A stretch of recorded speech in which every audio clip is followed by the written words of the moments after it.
1888, a band of gypsies made camp in the northern hills of the Great Montana Territory.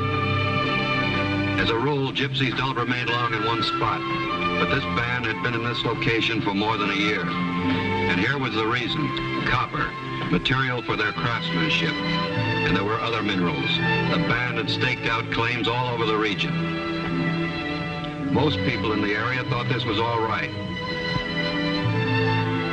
But in the town of Bender, close to the mineral strike, there were those who felt the claim should be taken away from the gypsies. So an action at law had been brought against the gypsy band, with federal judge William Garrison presiding. And on the morning of November 7th, 1889, the judge was prepared to render his decision.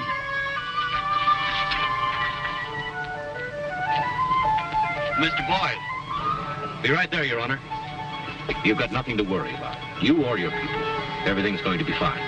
I'm sure of it, Mr. Boyd. Thank you. Pardon me a minute, will you, please? Yes, Judge, what is it?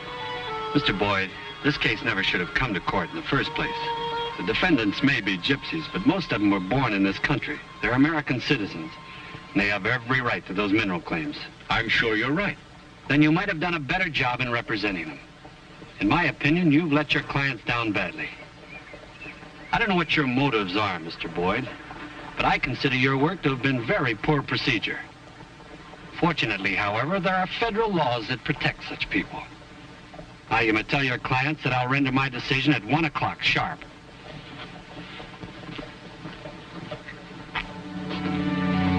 Is something the matter, Mr. Boyd? No, nothing at all. The judge wants us back at 1 o'clock. I'll see you then. Bye. Bye.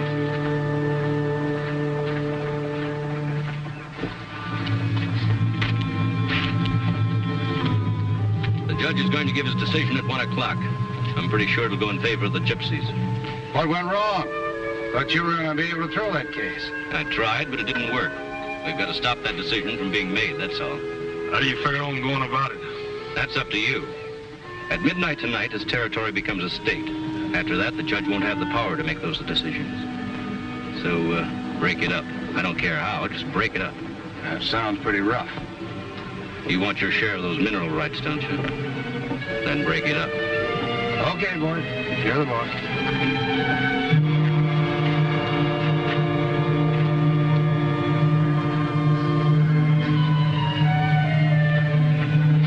What's the meaning of all this? Sorry, Judge, you can't hold court at this place anymore. Oh, you're wrong about that, Marshal. I have until midnight tonight. You got your dates mixed, ain't you, Judge? My calendar says that you was through at midnight last night. Why, this is out-and-out subterfuge. You're just trying to stop me from holding court, that's all. That's right, Judge. And you might as well forget it. I've been expecting something like that.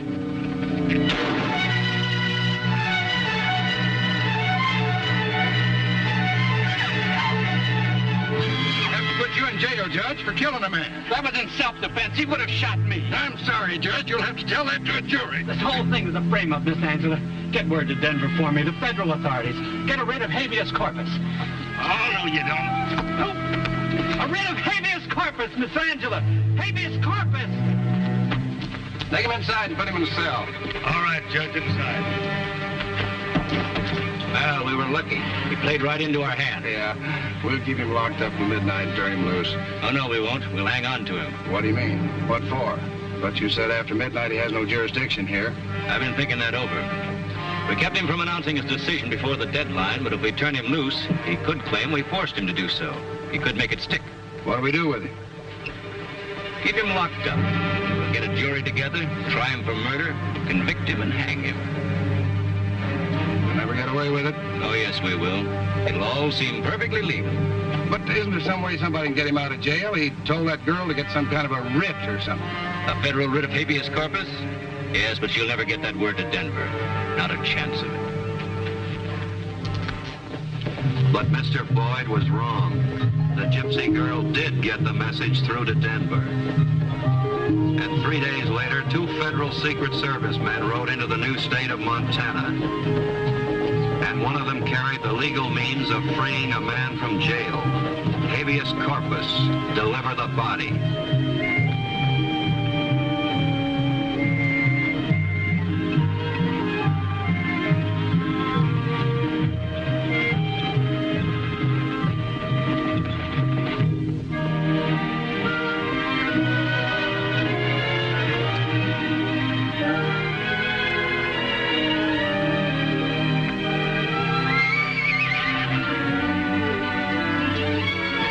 me. We're looking for an Angelus Monroe. I'm Angela Monroe. How do you do? My name's Pat Gallagher. This is my partner, Stoney Crockett. How you doing, man? We're government agents. I'm very happy to see both of you. This is Mr. Boyd, my attorney. How do you do? Well, Angela, I have to get back to town. I have some business to take care of. See you later. Good day.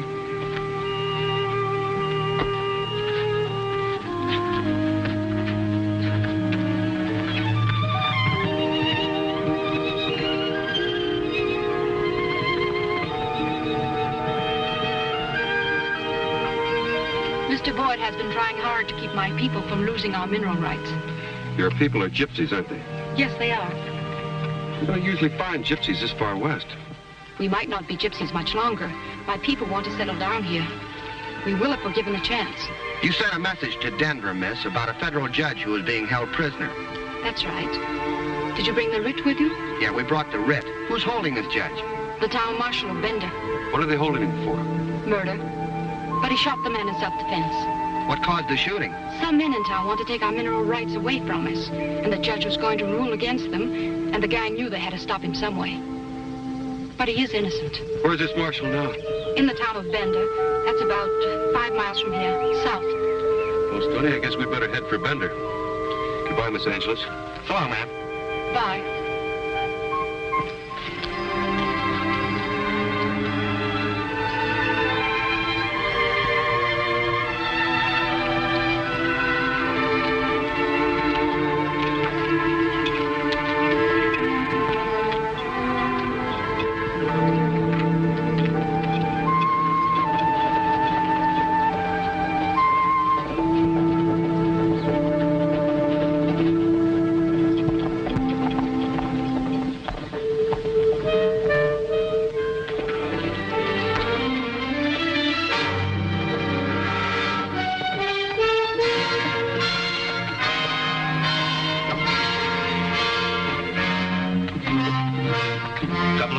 Riding in. They've got a writ. They're going to try and take the judge. I thought you said they couldn't get a writ. Never mind that. Go get the judge. Bring him out the back way and take him here to the saloon. All right. You two stall those federal men.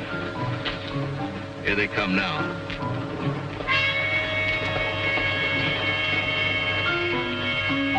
Get to it.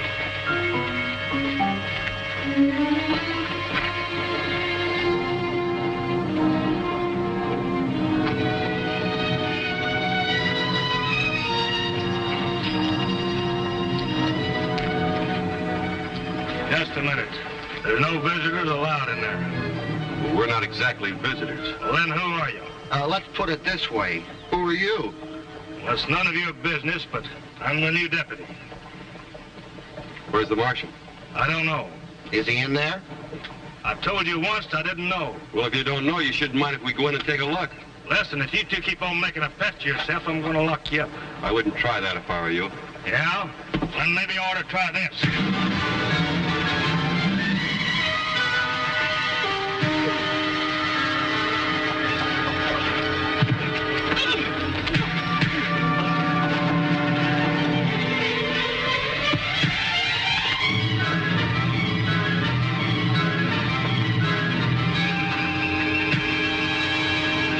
All right, take it easy. Stoney, take a look inside that jail.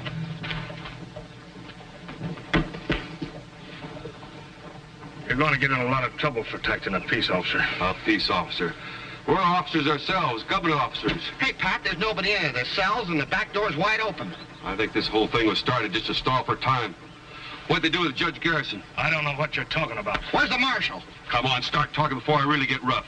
Well, you might take a look for him over in the saloon. That's better.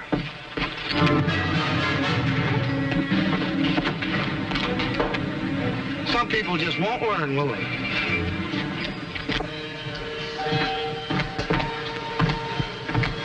I got him tied up back there. We ought to get them federal men out of town somehow. Stop worrying. We'll get him out of town, all right.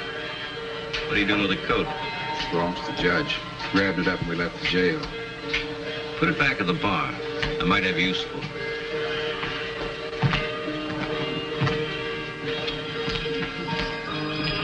Well, Mr. Boyd. Hello, Mr. Gallagher. Mr. Crockett. Howdy. Have a drink. No, thanks. We never use it. We're looking for the town marshal. Well, he's right over there. It wasn't for me? Yes. We're government agents. We got a writ for you. Writ? What kind of a writ? Habeas corpus. It commands that you deliver to us the person of one William Frederick Garrison. Garrison. Who do I know by the name of Garrison? Quit your stalling, Marshal. He's a circuit judge for this district, and you know it. Yeah, you better turn him over to us, Marshal. Well, I haven't the slightest idea where he is. If you can find him, I'll be glad to turn him over to you. Thanks. Come on, Stoney.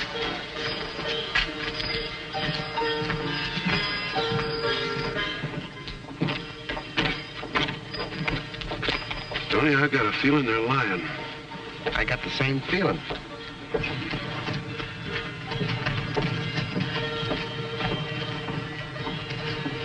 What's the matter? I don't know, Pat, but ever since I came into this town, I just itch all over. Yeah, I think maybe we'd better split up. I'll go over to the courthouse and see if they made out a deposition.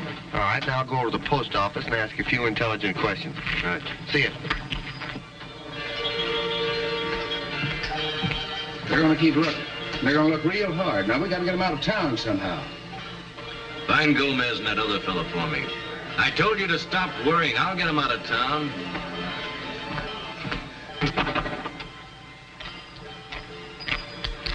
Find out anything, Stoney? Not a thing. Hey, look at that fancy Dan Cowboy down there in a frock coat. That could be the judge. Come on.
Angela, those federal men have turned against us.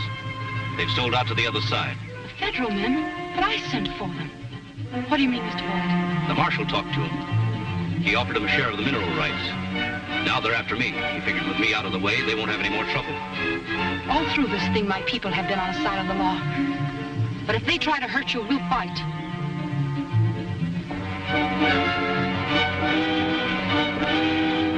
I'll go get help. I'm not going to let them take you.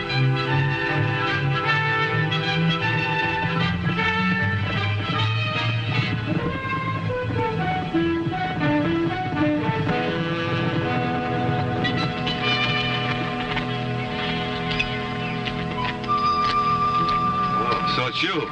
That's right. Who'd you expect? You in the habit of wearing a frock coat, Mr. Boyd? What do you mean by that? Well, you know what I mean by that. I don't think a frock coat looks good on an attorney. That's more what a judge would wear.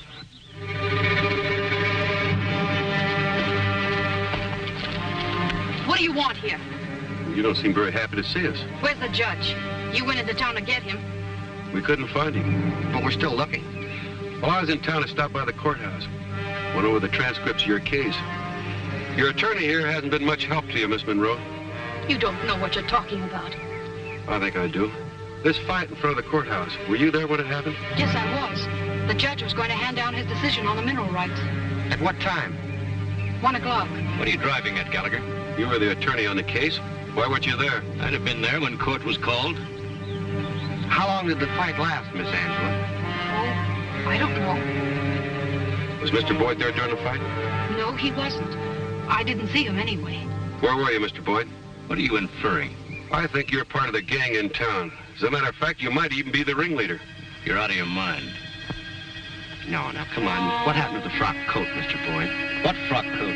Now, you know what I'm talking about. Don't stall, Boyd. You're under arrest, Boyd. We're taking you into town. You'd better be right, Gallagher. You hadn't been wrong in a long time. Now, just be a nice fella. Move out.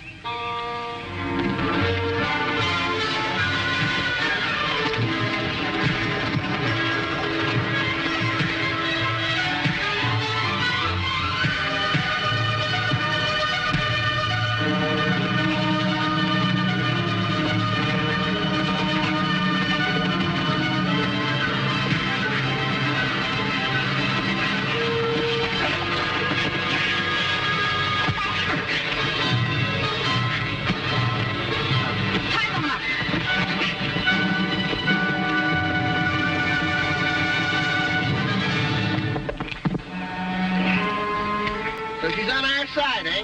Well, I'm glad she's not against us. What's the pitch, Pat? Boyd must have sold her quite a story. We're sure in a real mess. You lawmen, always ready to arrest the wrong victim. Now, you listen to me. Boyd's selling you a bill of goods. He's framing you and your people, and we can prove it. You thought you could cheat my people, you and the rest of them. Well, you're wrong. Our men are riding into town right now, and they're going to bring back Judge Garrison if they have to fight to do it. What about Boyd? He ride in with them, too? Mr. Boyd rode on ahead to be our advisor against you and your partner. How much of a fool can you be? Boyd set up an ambush for your men. They don't have a chance. You don't have a chance. You see. The camp's clear. You got the knife? Yeah. My boot. The top one. Get it? Yeah.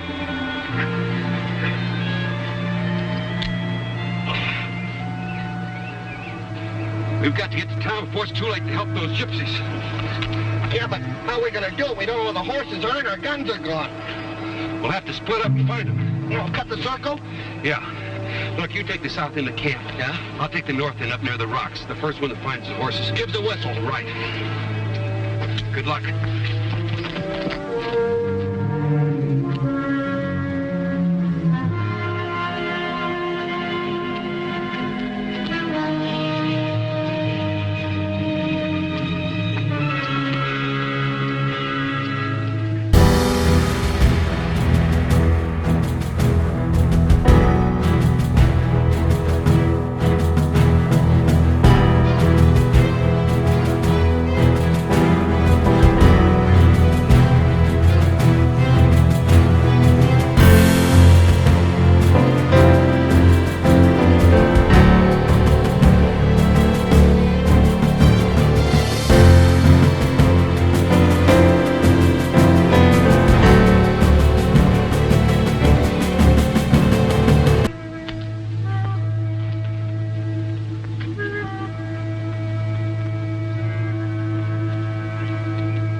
How do you feel?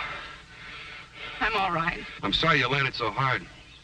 I had to stop you from driving that knife into my back. I don't care. You can't stop them now anyway. Wait a minute. I want to show you something. I've been trying to tell you about this for some time. This proves that Boyd's behind all your people's troubles. How does it prove it? He wore this coat into camp, then hid it behind that rock to keep you from seeing him wearing it. Look at that. Read it. Property of William F. Garrison. Yes, Judge Garrison. This is his coat. Now, do you still think Boyd's innocent? I was wrong. Terribly wrong. I've got to stop my men. Yes, they're miles ahead by now. I have to, Pat. I just have to. But how?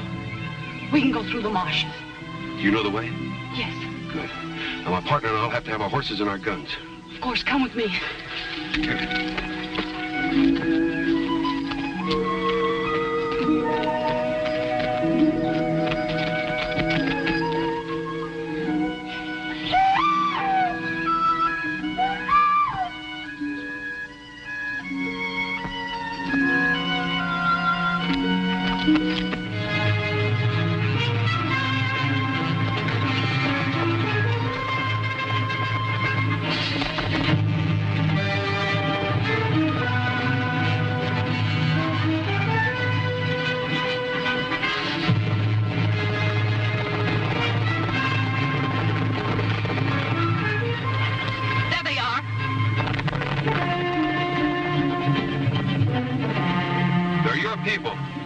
You head down there and turn him back to camp. Stoney and I'll ride into town. Alone? Yeah, getting the judge is our business. We'll take care of it.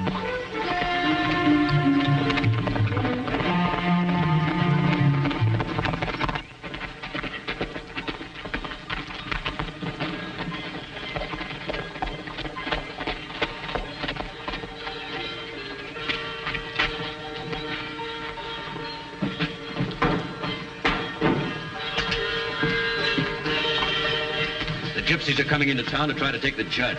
Get the men ready. We want to be waiting for them. Oh, and have the judge outside when they get here. As soon as the shooting starts, make sure he gets the first bullet. That way, we can blame it on those federal men. Well, that's a good idea. That'll save us the trouble of rigging a trial.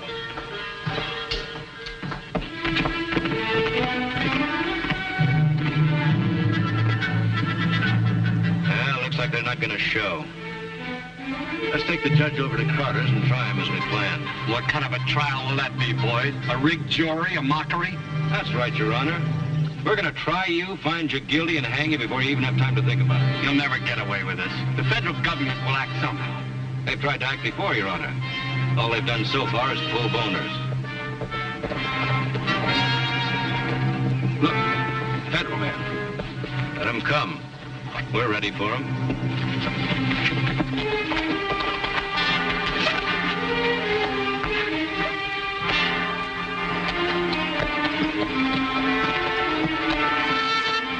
Now they're getting started. Every time I get near this town, I start to itch. Yeah, I got a feeling somebody's itching to take a shot at us.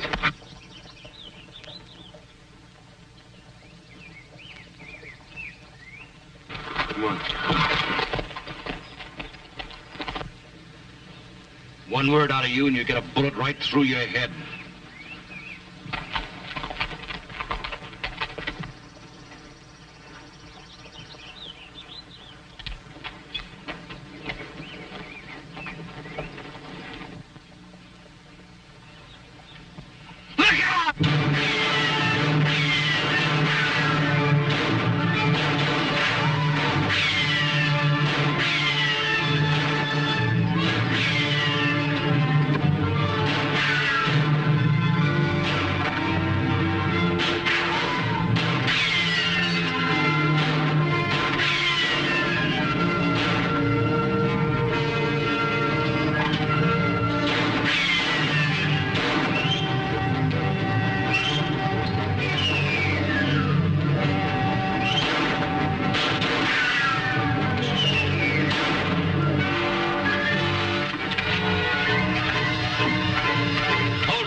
Where's the keys to the handcuffs? I've got the writ of habeas corpus, Judge. From now on, you're a free man. You won't be free, Boyd, for about 20 years. I'll personally see to that. Mr. Gallagher, you've saved the judge. Yes, we've saved the judge. I want to tell you, Judge, that we're sorry that we were so late. Personally, I feel you couldn't have gotten here at a better time. You can tell your people that I've made my decision in their favor, and I'll see to it that it stands up. Here, Judge, you may need these. All right, come on. Oh, that's wonderful. By the way, you're both invited to our celebration. Well, thank you very much. Gee, I hope there's a lot of food. But we've got another assignment. Oh, gee. Goodbye, Angel. Goodbye,